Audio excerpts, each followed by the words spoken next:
The issue here is already between the Filipino people and the president and their president. Yung konsensya nyo puro peklat na. Nasunog na. Nakapaplansya nyo. Mag-resign. Palagutin, ikulong.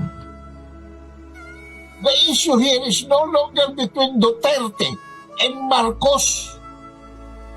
The issue here is already between the Filipino people and the president and their president.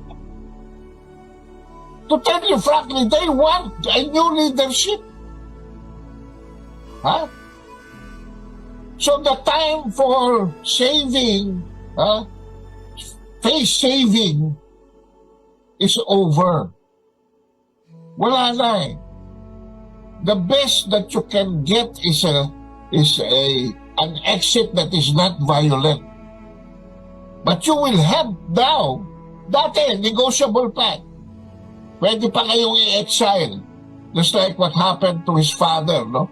Pwede pa kayong patapon sa ibang bansa.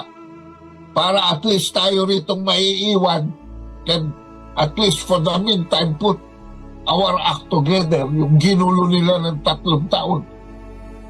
Eh ngayon, wala na yung option na yan eh. Mag-resign, palagutin, ikulong. Nandun na tayo sa punto na gano'n. Ayan. Stage 4 na ito eh. Wala naman stage 5 eh. Yung konsensya nyo puro peklat na. Nasunog na. Nakapaplansya nyo. Huwag na kayong magsalita. Please. Gawin nyo na lang ang nararapat. Ilagay nyo lahat doon sa Aguado ang ninakaw nyo. Sabihin nyo, huwag kayong pupunta sa Aguado on this day. We will bring all what we stole from the country into that house as our first down payment for our atonement. Baka makinig pa. Baka patawarin pa kayo later on.